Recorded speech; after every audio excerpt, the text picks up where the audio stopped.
Dice el escritor del libro de los Hebreos que sin fe es imposible agradar a Dios. Y Salomón escribe en uno de sus libros que cuando a alguien le agrada a Dios, Dios hace que las riquezas del impío se transfieran al justo. Hebreos nos dice que sin fe es imposible agradar a Dios. Por lo tanto, es necesario que el que se acerca a Él, es necesario que crea que Él existe. Y termina diciendo y que es galardonador de los que le buscan. ¿Por qué no cierras tus ojos y encantamos por un instante esta adoración? Porque en el momento en que tú levantas tus manos, es una expresión tuya de que Él es, de que hay un Dios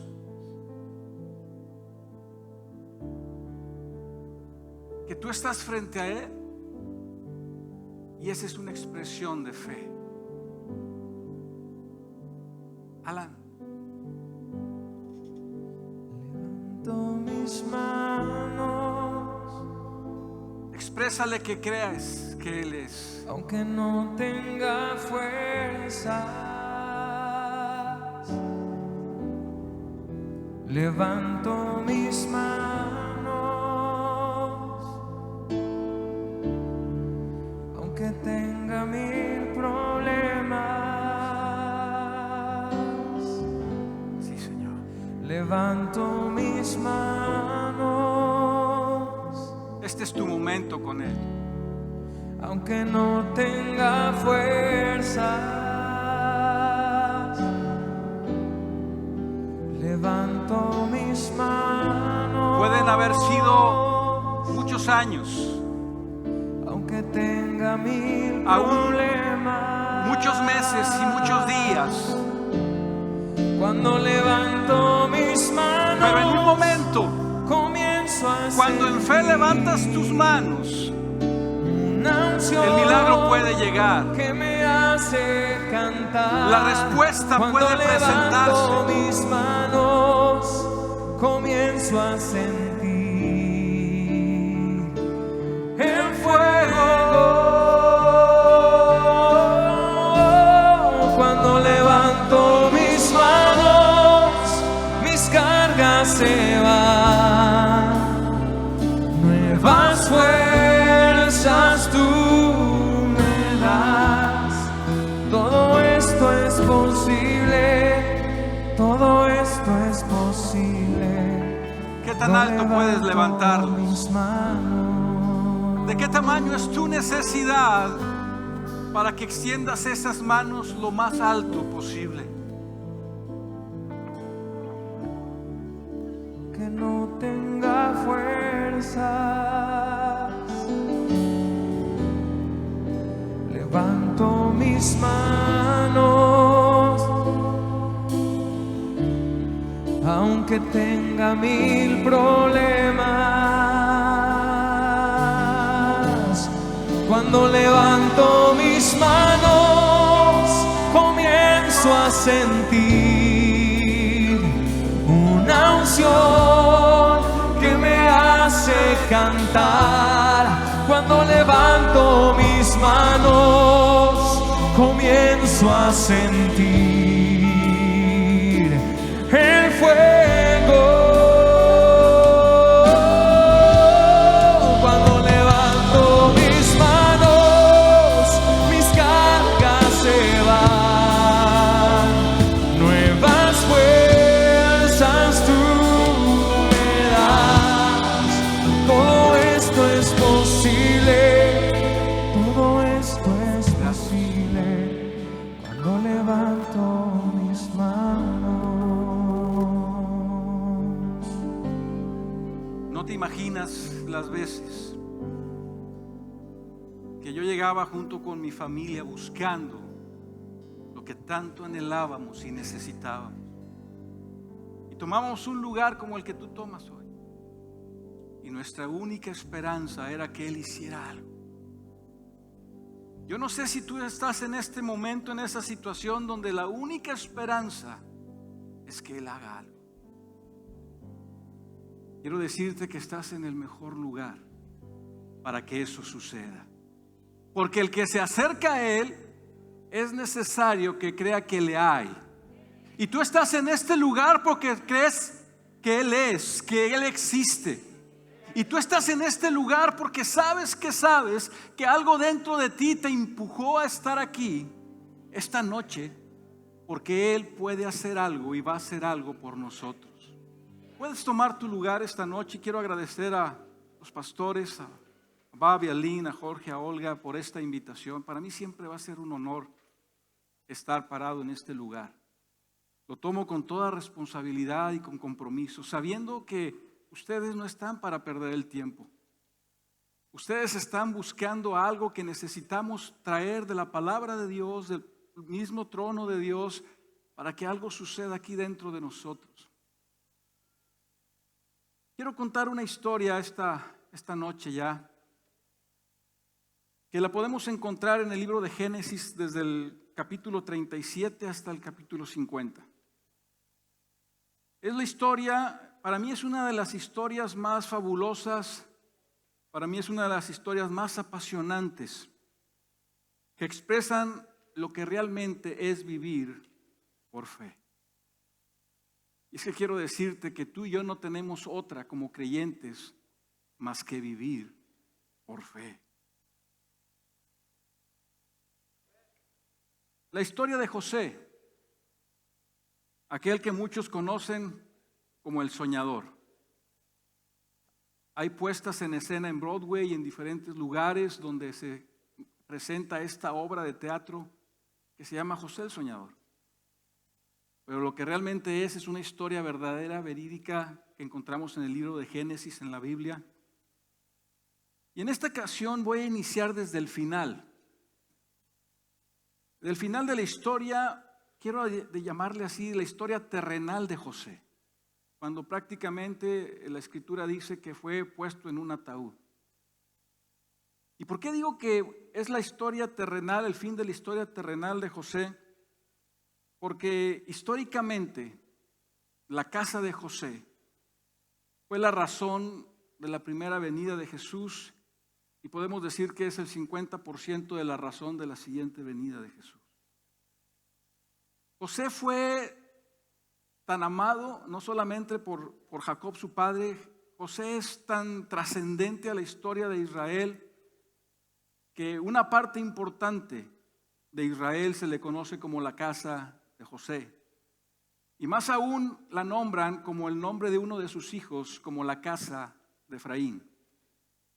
Y cuando en el libro de Génesis se profetiza en la vida de José, cuando Jacob su padre habla una bendición sobre cada uno de sus hijos, cuando llega el turno de José, hablan con el nombre de Efraín su hijo y le dijo: tus vástagos traspasarán los muros. Eso significa que la casa de José, la casa de Efraín, tendría una influencia mucho más allá de los muros que rodeaban Jerusalén.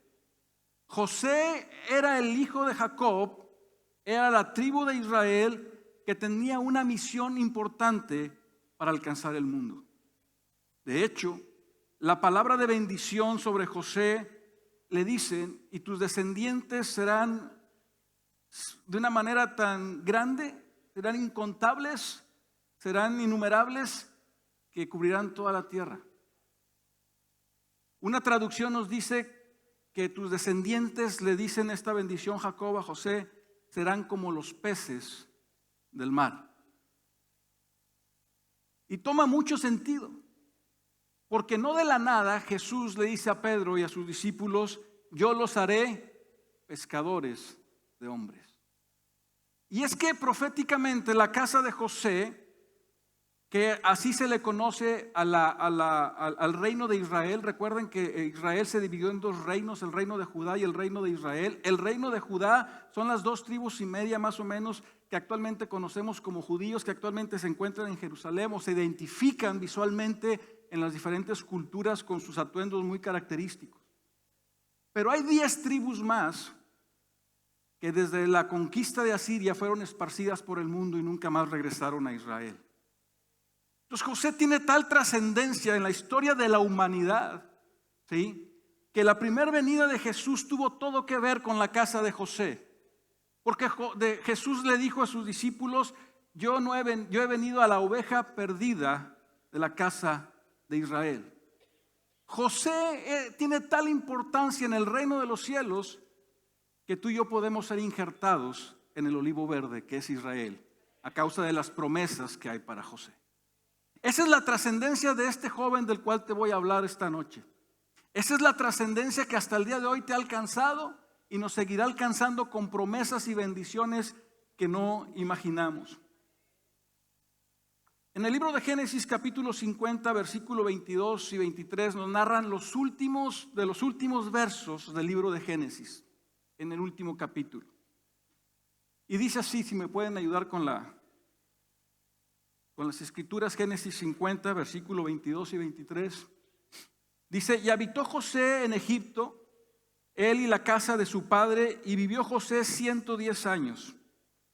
Y vio José los hijos de Efraín hasta la 3ª generación. También los hijos de Maquir, hijo de Manasés, fueron, ¿qué dice?, criados sobre las rodillas de José. Dice la escritura, fueron criados hasta la 3ª y 4ª, hasta la 3ª generación, fueron criados sobre las rodillas de José. ¿Hay abuelitos aquí? ¿Sí? ¿Hay bisabuelos aquí? ¿Hay algún bisabuelo aquí? ¿Sí? Mira qué tan importante es esto que estamos leyendo. Estamos hablando de un hombre que cuando está terminando sus días, antes de morir, lo que se establece o se escribe de él es que fue un hombre que crió a sus hijos, a sus nietos y a sus bisnietos sobre sus rodillas. Y continúa diciendo este pasaje y habla otros temas importantes. Dice: yo voy a morir. Jesús dijo a sus hermanos: yo voy a morir, mas Dios ciertamente os visitará y os hará subir de esta tierra a la tierra que juró a Abraham, a Isaac, a Jacob. E hizo jurar José a los hijos de Israel diciendo: Dios ciertamente os visitará y haréis llevar de aquí mis huesos. Y murió José a la edad de 110 años y lo embalsamaron y fue puesto en un ataúd en Egipto. Y se acabó la historia, digamos, terrenal de José. Y así es como termina el libro de Génesis, con el evento de la muerte de José, hijo de Jacob, hijo de Isaac, hijo de Abraham. Estos últimos versículos que acabamos de leer sin duda resumen lo que para José fue y sería lo más importante que tú y yo conociéramos hoy en pleno 2023. Criar a sus 3 generaciones sobre sus rodillas, que el Padre cumpliría su promesa de visitarlos y liberarlos de la tierra de Egipto, y que el Padre cumpliría su promesa de darles la tierra prometida. Y así cerró José con estos 3 grandes temas para dejarlos como herencia para ti y para mí. 2 de estas 3 cosas dependían del Padre. El liberarlos de Egipto y el darle la tierra prometida eran cosas que dependían del Padre. Pero una sin duda dependía de José. La Escritura nos dice que José crió sobre sus rodillas a sus hijos, a sus nietos y a sus bisnietos. Ahora yo pregunto, ¿qué significado tiene tal descripción gráfica de criar sobre sus rodillas? ¿No tenemos por ahí alguna imagen más o menos? ¿Qué significa criar sobre las rodillas? ¿Si alcanzan a ver al abuelo con su nieto en el cine, sentado en sus piernas? No sé qué tanto esté hablando el nieto todo sucio de haber jugado con el abuelo y no sé qué le esté diciendo el abuelo. ¿O qué tal esta? Es que criar a los hijos sobre las rodillas tiene un significado especial. ¿Qué tendría que estarle enseñando José? ¿O qué cosas tan importantes tenía José que enseñarle a sus hijos, a sus nietos y a sus bisnietos? Te pregunto a ti, ¿qué hablas con tus hijos cuando los sientas en tus piernas? ¿O qué hablas con tus nietos o tus bisnietos en el caso aquí? ¿Qué hablas con ellos? ¿Les preguntas problemas matemáticos o ecuaciones de química? ¿O qué haces? Les expresas lo más profundo que hay en aquellas cosas que realmente tienen sentido en la vida. ¿Sí? El significado de sentar o criar a alguien en tus rodillas es un significado que tiene que ver con enseñanza, con instrucción, algo de compartir los tesoros más importantes de la vida. Y es que tú y yo, después de haber vivido casi medio siglo o más, creo que hemos aprendido de qué realmente trata la vida y qué es lo que realmente tiene sentido. Los abuelos enseñan comúnmente con historias. ¿Hay alguna historia que le cuentas a tus nietos que es la misma que le contaste a tus hijos? ¿Alguien te puede acordar de alguna historia? ¿Cuál era esa historia que le contabas para dormir a tus hijos o a tus nietos? Ahora se las cuentas. Y sabes, aquí quiero introducir el tema de nuestra enseñanza esta noche. ¿Sabes de qué vamos a hablar hoy? De fe. Vamos a hablar de fe. Y si te fijas, no empecé con la definición de fe, porque a veces es algo complicada entenderla. Hoy quiero platicar con ustedes de fe. ¿Por qué de fe? Porque es la forma de vivir de los hijos de Dios. Y si tú y yo no terminamos de entender que al ser hijos de Dios, tú y yo no tenemos otra opción más que vivir por fe, entonces tenemos que entender qué es la fe. Para las familias que hemos llegado a Jesús, el Padre nos dio solo un camino para vivir, y ese camino es la fe. Pablo, el escritor de una parte importante del Nuevo Testamento, un erudito instruido en la fe del pueblo de Israel, Pablo conocía y entendía acerca de la fe de Israel que provocó que el Mar Rojo se abriera. Pablo sabía qué fue lo que pasó con Israel para que el Mar Rojo se abriera. Más aún, Pablo conocía y entendía acerca de la fe de Israel que provocó que los muros de Jericó se derrumbaran. Más aún, Pablo conocía y entendía acerca de la fe de David que provocó que el gigante Goliat cayera. Pablo entendía que estos principios de fe era necesario que estuvieran en la iglesia, que estuvieran en el pueblo de Dios. Pablo conoció y entendió un principio que escribió un par de veces y parafraseó en otras tantas. Mas el justo por la fe vivirá. Romanos 1:17 y Gálatas 3:11, Pablo escribe y dice, tú que eres hijo de Dios, tú que eres hija de Dios, nada más tienes una sola manera para vivir. Y esa manera es por fe. Y sabes, le doy gracias a Dios porque creo que hoy podemos entender. Quizá no hemos podido desarrollar esa habilidad total para vivir por fe, pero sabemos que somos llamados para vivir por fe. Y fe es una palabra tan corta, 2 letras, que si tratamos de definir y entender con el intelecto, siempre nos vamos a quedar cortos. Porque fe se define y entiende con una enseñanza directa al corazón. Esa es la manera correcta de entender fe, con una enseñanza directa al corazón. Por eso José supo que la única forma de transmitirle fe a sus generaciones era con una transferencia sobre sus rodillas de su corazón. Y sabes, gracias le doy a Pablo que él hizo referencia a esta escritura de una cita que está en el libro de Habacuc en el Antiguo Testamento. Porque definir fe en griego, que es el idioma en que se escribió el Nuevo Testamento, puede ser tan filosófico como la misma cultura griega y sus pensadores famosos.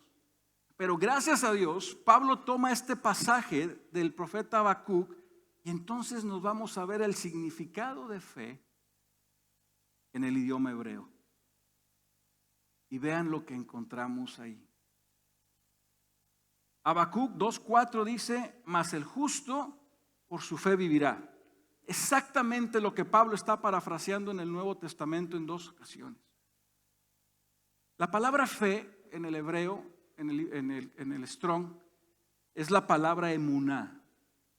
Repite conmigo, emuná.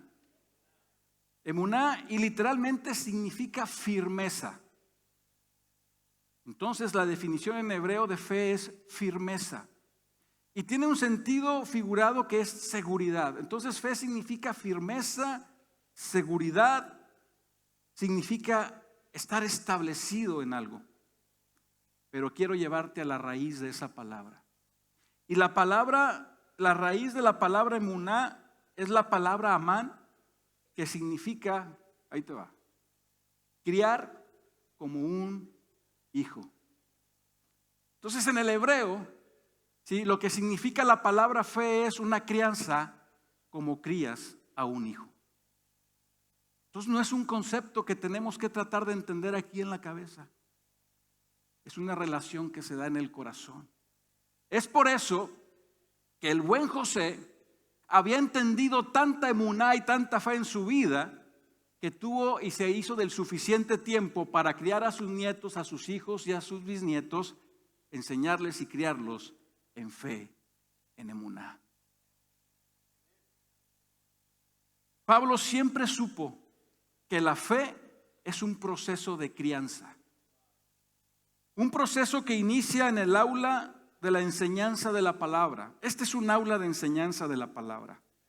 Porque la misma escritura que fe viene, dice que la fe viene por el oír, y el oír la palabra de Dios. Entonces la fe empieza por un proceso de enseñanza teórico en un aula como esta, donde continuamente la palabra se está hablando y algo está produciendo una fe en ti. Pero sin embargo, sabemos que nuestro diario vivir exige que esa teoría se convierta en algo práctico.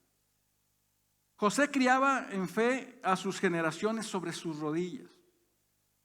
José había aprendido la fe por la enseñanza de su padre Jacob hasta sus 17 años.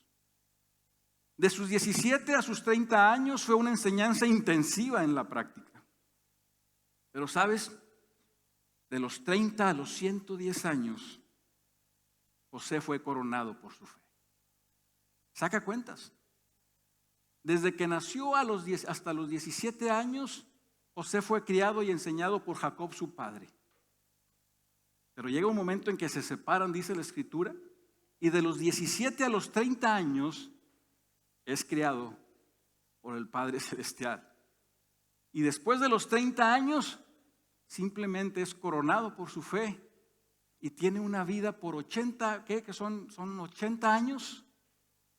¿Sí? 13 años de enseñanza práctica en la vida le dieron para vivir 80 años coronado, ¿sí?, y de manera grandiosa. Sus primeros 17 años de vida fueron de un hijo amado y consentido. ¿Quién era José? José era hijo de una mujer que se llamaba Raquel. Y Raquel tenía una característica con Jacob. Raquel era la mujer a quien Jacob amaba. Lea tuvo más hijos que Raquel, pero si recordamos la historia, fue aquella jugada que le hizo Labán a Jacob, y en lugar de darle a la hija que él amaba, primero le dijo: trabaja por mí 7 años, y se llevó a Lea. Tuvo que trabajar otros 7 años para llevarse a Raquel. Entonces Jacob, a quien amaba, era Raquel. Y después de mucho tiempo de esterilidad de Raquel, nació Jacob. Y Jacob era el hijo precioso, el hijo precioso a sus ojos de Jacob, al que él amaba. Tan así que dice la escritura que cuando cumplió 17 años él le hizo un regalo especial. ¿Se acuerdan cuál fue ese regalo especial? ¿Cuál fue? Una túnica de colores. Yo no me imagino hoy día regalarle a uno de mis hijos algo que no le regalo a otro, porque entonces está complicado.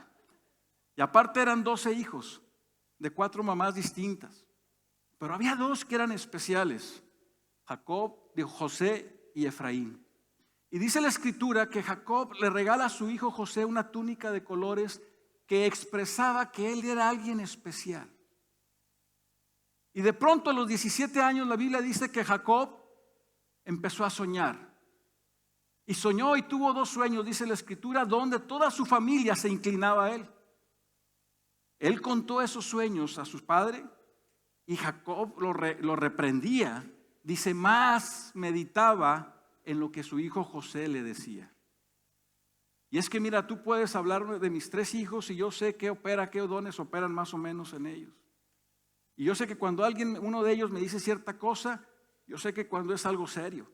Entonces, aunque a Jacob le metió en problemas lo que expresaba su hijo José con sus hermanos, algo dentro de Jacob le decía, hey, presta atención, porque no este chico no es un chico común.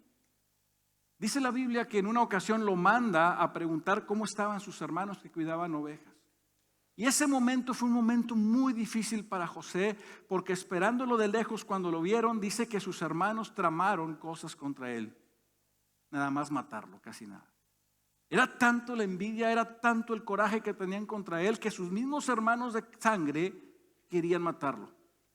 Pero uno le dijo, no hagamos eso. Si, ¿cómo vamos a matar a nuestro hermano? Y dice la escritura que lo tomaron y lo echaron en una cisterna, en un pozo, ¿sí? Que cuando había lluvias ese pozo se llenaba. Pero cuando no había lluvias, ese pozo estaba lleno de animales ponzoñosos. Entonces imagínate, yo no concibo que Paco agarre a David, mi hijo, y lo ponga en un lugar en tales características. Imagínate uno de tus hijos haciéndole eso a otro de tus hijos. Un lugar que sabes que no hay agua, entonces no se puede ahogar, pero sabes que ya hay serpientes, arañas, alacranes. Dice la historia hebrea que cuando José cayó en ese pozo, sucedió lo mismo que sucedió cuando Daniel cayó en el foso de los leones.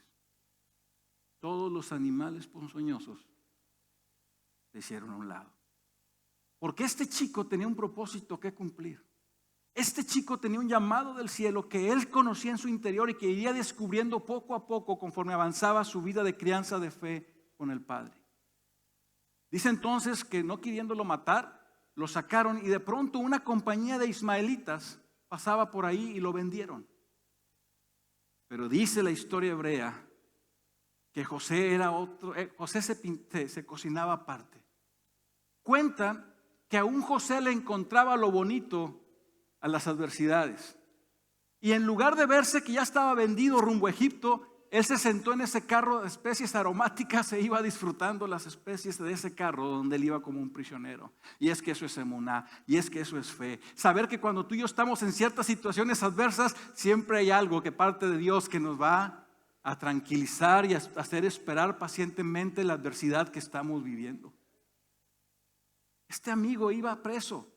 Este amigo era un esclavo, lo habían vendido como esclavo y la historia escrita hebrea dice que él iba disfrutando su viaje de esclavo en medio de las especies aromáticas en las que iba.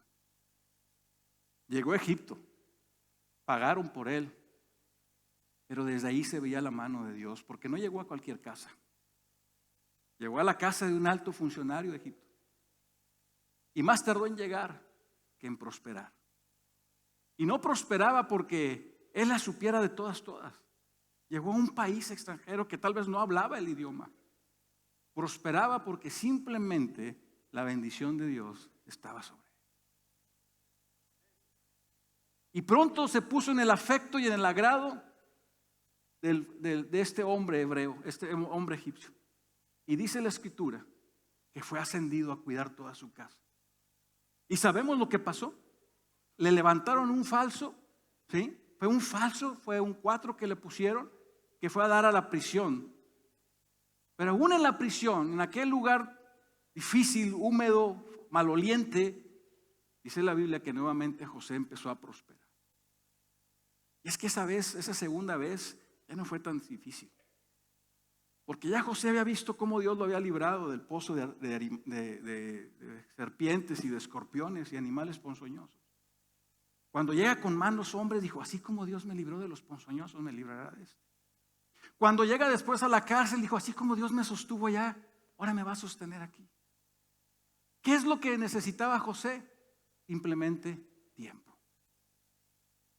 Es que José ya estaba siendo criado en emuná, ya estaba siendo criado en fe. Y es que Israel entiende que la crianza de emuná tiene 3 principios. Todo es para bien. Todo tiene un propósito.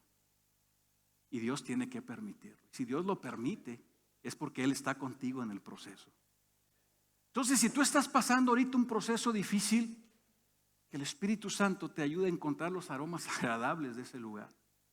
Si tú estás pasando en un proceso difícil, que el Espíritu Santo simplemente te ayude a esperar el momento de tu libertad. Si tú estás pasando por una acusación complicada, simplemente tienes que esperar a que Él revele la verdad. Pero sabes que es lo más difícil, esperar. Y es en la impaciencia donde tú y yo cometemos los grandes errores. Y es en la impaciencia donde tú y yo queremos ayudarle a Dios y la complicamos más. Dice la Biblia que José llega a la cárcel y de pronto caen 2 hombres importantes del reino de Faraón, el copero y el panadero. Y es que José había dones. Y es que en ti hay dones. La Biblia dice que cuando tú recibes el Espíritu Santo es un paquete de dones. Cuando en el libro de Hechos capítulo 1 dice que recibiréis poder cuando venga sobre ti el Espíritu Santo, la manifestación de ese poder es a través de los dones, de los 9 dones del Espíritu Santo. Y el apóstol Pablo dice algo cierto: procura el mejor. Y una vez me pregunté yo, ¿cuál es el mejor don? ¿Tienes tu respuesta? ¿Cuál es el mejor don? Y la respuesta que yo terminé entendiendo es que el mejor don es el que necesitas en el momento. Ese es el mejor don. ¿Qué don necesitas para que suceda lo que estás esperando? Ese es el don que va a operar a ti por el Espíritu Santo. Y dice la Biblia que en José había dones. José tenía discernimiento, José tenía don de sabiduría, don de conocimiento, José entendía interpretaciones, José entendía cosas que venían de parte de Dios. Y simplemente les reveló al copero y al panadero lo que iba a suceder con su vida. El panadero muere, el copero es restaurado en su oficio y le dice a José, oye, cuando llegues con Faraón, acuérdate de mí. ¿Se acuerdan? ¿Y sabes qué creo que le costó ese acuérdate de mí? 2 años más ahí. Porque José tenía que terminar de entender que él no dependía de los hombres, ni del consejo, ni la recomendación de los hombres. Entonces ten cuidado cuando tú le digas a alguien, acuérdate de mí cuando llegues. Porque el Señor te va a decir, no has entendido que yo soy el que promuevo, que yo soy el que pongo y quito. Eso es emuná, eso es fe. Entonces cuando José llega el momento que Faraón se mete en esos temas de sueños, pues por fin se acuerda el copero, inspirado por Dios, decirle, acuérdate de José, es tiempo de salir. ¿Y sabes qué es lo más impresionante que dice la Escritura? Que José se afeitó y se mudó sus vestidos para presentarse delante del hombre más poderoso de la tierra en ese momento. Y el pastor tiene una enseñanza muy buena que se llama del calabozo, del pozo al palacio. Te la recomiendo que la busquen por ahí, es una enseñanza que él tiene ya de muchos años. Ahora me pregunto, ¿tenía historias José que contarle a sus hijos, a sus nietos, a sus bisnietos? ¿Tendría alguna historia interesante? ¿Alguna fábula? No. Es que ¿sabes qué? Lo más importante es cuando le dices a tus hijos, aguanta. Espera un poco más a ver la manifestación del poder de Dios. No, es que ya no puedo, ya voy a claudicar en esto. Hey. Hace una semana yo estaba con David. Y David salió de una situación enojadísimo. Le dije, a ver.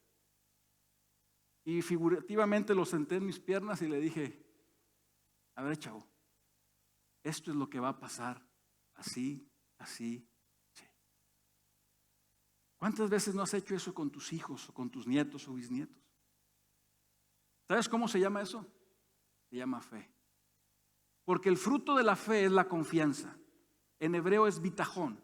La emuná produce bitajón, la fe produce confianza. Y el propósito de todo proceso de fe en tu vida es generarte confianza para que sepas que en la siguiente situación va a suceder la misma fidelidad que sucedió de antes contigo. Y cada vez tu confianza será mayor y cada vez tu confianza aumentará sabiendo que Dios tiene todo bajo control. Pero ahora quiero decirte algo. Cuando volvieron a pasar los avivamientos aquí después de la pandemia, me acuerdo que el primero se dio en un mes de abril de hace creo 2 años. Yo me acuerdo haber entrado por esa puerta y haberme sentado ahí por donde se sienta Teo. Todavía los músicos ni empezaban, yo creo que apenas estaban tocando las primeras cuerdas, cuando escucho una voz dentro de mí que me dijo: aquí opera el don de fe. Y vuelvo a escuchar la voz del Espíritu Santo que me dice: esta atmósfera está cargada del don de fe. Es por eso que la gente cuando llega aquí no se le complica creer por sus milagros. Pero tú y yo tenemos que entender que el don de fe es un apoyo externo que viene a nuestras vidas porque carecemos de fe. Y lo que yo quiero terminar esta noche diciendo: hay 2 tipos de fe que nos van a ayudar a nuestros milagros, a nuestras necesidades. Hay 2 tipos de fe que te van a ayudar a salir adelante en la situación en la que estás enfrentando. Una es lo que el Señor te ha venido formando por años en tu vida y en tu casa. Y 2 es cuando los apóstoles o los hombres le decían a Jesús: ayuda a nuestra fe. Y muchas veces necesitamos esa ayuda de fe. Yo no sé esta noche si tú necesites esa ayuda de fe. Alan, si me puedes ayudar. Yo no sé si esta noche tú necesitas esa ayuda de fe, pero sé que algo va a pasar. En un momento, cuando tú cierres tus ojos, el Señor te va a dar un recorrido de años atrás hasta este momento y va a pasar por tu pensamiento cada momento donde Él formó y construyó una fe. Porque quiero decirte esta noche que tú tienes más fe de la que tú mismo crees tener.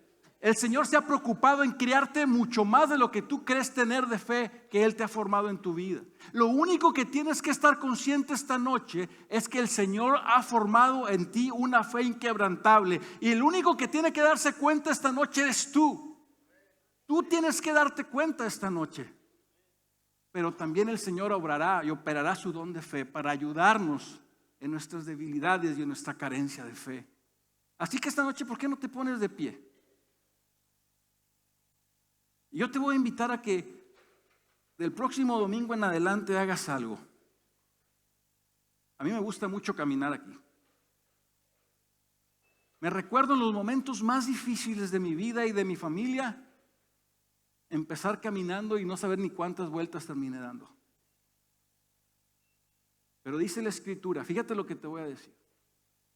La primera vez que la palabra emuná aparece en la Escritura es en el libro de Génesis capítulo 15 aproximadamente, cuando dice la Escritura: y creyó Abraham a Dios y le fue contado por justicia. En otras palabras dijo: y Abraham emuná y le fue contado como suficiente para tener lo que él necesitaba. Pero más adelante hay otro lugar donde se menciona la palabra emuná. Dice la Escritura que mientras Moisés emuná sus manos, el pueblo prevalecía. Pero cuando las bajaba, iba perdiendo. Pues cuando tú levantas tus manos, es una expresión de emuná.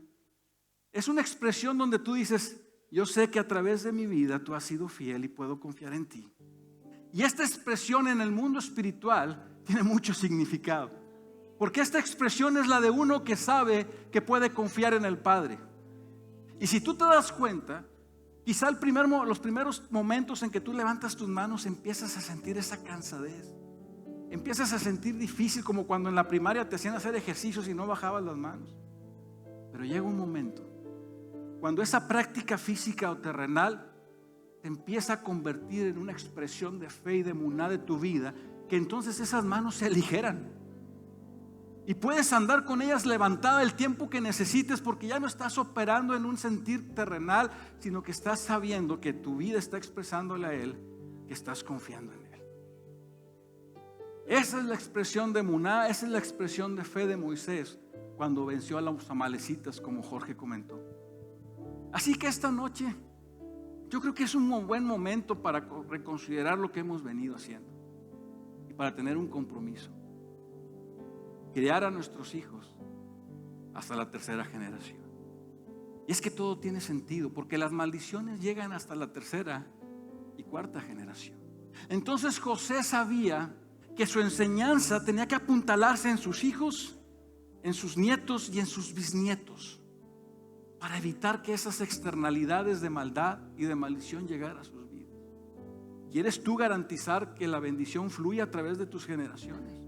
¿O quieres que nuevamente tus nietos o tus bisnietos empiecen el mismo ciclo de vida que tú tuviste? Pues tienes que garantizarlo criándolos sobre tus rodillas. ¿Que toma tiempo? Sí. Pero seamos sinceros, es lo que realmente vale en la vida. Es lo que realmente vale en la vida. Que tus hijos se abran tu corazón, que tú le abras tu corazón y que te pregunten: papá, ¿cómo mataste en aquella ocasión al gigante? Te cuento, hijo. Papá, ¿cómo saliste adelante en aquella ocasión donde no había más por hacer? Deja contarte que oramos tu mamá y yo. Papá, ¿cómo fue que Dios me dio un corazón nuevo? Y este chavo sabe. Cuando él nació, yo tenía la esperanza que iba a ser mi primer hijo varón. Y como papás, este es el deportista. Este es el que va a hacer en las canchas lo que yo no hice. Así pensamos los papás. No me van a dejar mentir. Él va a ser el crack que yo no fui. Y a los meses me dicen: tu hijo tiene un soplo. Y nos decían: los soplos se arreglan fácil. Pero dijeron: no, su soplo no es común. Su soplo tiene que operarse. No se va a regenerar solo. Y me acuerdo que yo me sentaba en el sillón junto a nuestra cama cuando estábamos Carmen y yo prácticamente recién casados. Yo agarraba a Paco en el sillón y lo único que le decía es: tú tienes un corazón de león. Tú tienes un corazón de león. Papá, ¿cómo fue que Dios hizo un milagro en mi corazón? Porque yo me sentaba contigo en mis brazos diciéndole: tú tienes un corazón de león. ¿Cómo le vamos a contar a Dios la fe que nos hizo tener? ¿Cómo le vamos a contar a ellos si no es repasando todo lo que hemos pasado juntos como familia? A Mariana, mi hija mayor, a los 5 años le diagnosticaron un cáncer en su tiroides. Yo recuerdo que salimos de aquí a Monterrey con un especialista, la niña amarrada en su sillita atrás, y fue la oración creo que más larga que he hecho. Salimos, mi esposa y yo, Carmen y yo salimos diciendo: Padre, en el nombre de Jesús. Y todo el viaje de 3 horas a Monterrey estuvimos orando por Mariana, hasta que llegamos a Monterrey y dijimos: amén. Papá, ¿cómo sanó Dios mi tiroides? Porque creímos y nos pusimos a orar, y no fue una oración sencilla, porque tú vales mucho para nosotros y no queríamos ver que tu crecimiento se viera afectado. Papá, ¿cómo es que salimos de las situaciones económicas difíciles? Porque esos botes de ofrenda tienen mucho sentido, porque llegó más de una vez que dábamos todo lo que teníamos ahí, creyendo y confiando en que Dios haría las cosas. Papá, eso funciona. Pruébalo. ¿Qué historias tienes para contarle a tus hijos? ¿Cuántas veces el Señor te ha librado de la muerte? ¿Cuántas veces te ha levantado de lugares tan bajos que ya no hay más para abajo a dónde ir? Esas historias se llaman fe. Esas historias producen confianza en Dios. Esas historias están para contarse y no son fábulas, pues es tu verdad y es mi verdad. Es nuestra realidad de nuestra crianza en Dios. Así es como Dios nos ha criado. Cuando Mariana llegó el tiempo de irse a estudiar fuera de la ciudad, para mí fue desprenderme muy difícil de ella. Y en una reunión de domingo en la iglesia, recuerdo que Dios me dijo: ya fue tu tiempo. De aquí en adelante la crío y la formo yo. No sé a cuántos les haya dicho eso Dios. Pero créeme lo que yo sabía lo que mi hija se iba a enfrentar. Pero ahorita mi hija tiene una fe que mueve montañas. Ahorita mi hija no sé muchas cosas lo que ha logrado por su fe, y yo estoy contento porque sé que al lugar donde vaya mi hija, ella va a estar firme y sólida en su confianza en Dios. ¿Qué historias tienes para contarle a tus hijos? Lo que ha pasado contigo y tu esposa. La fidelidad con la que Dios ha obrado y la seguirá obrando porque Él lo prometió. Y la misma confianza que tuviste para que sucediera lo de la vez pasada, ahora será. Así que cierra tus ojos esta noche ya para despedirnos y simplemente levanta tus manos. Levanto mis manos, aunque no tenga fuerzas. Levanto mis manos. Y recuerda todos aquellos tiempos donde Él fue Que fiel. tenga 1000 problemas. Recuerda todos los momentos y alégrate, Levanto y gózase. mis manos. porque la Escritura dice que el Aunque gozo del no Señor es nuestra tenga fortaleza. fuerza. Y así como brincaste en aquel lugar y en aquella ocasión donde el milagro Levanto sucedió, mis manos. así como brincaste en aquel lugar donde el milagro sucedió, Aunque así hay que tenga enseñarle a 1000 nuestros hijos a brincar para que los milagros sucedan. Y si es necesario brincar hoy otra vez, brinquemos otra vez. Y si es necesario caminar nuevamente con las manos levantadas, andemos con las manos levantadas. Que me hace cantar cuando levanto mis manos, comienzo a sentir el fuego. Cuando levanto mis manos, mis cargas se van, nuevas fuerzas tú me das. Todo esto es posible, todo esto es posible.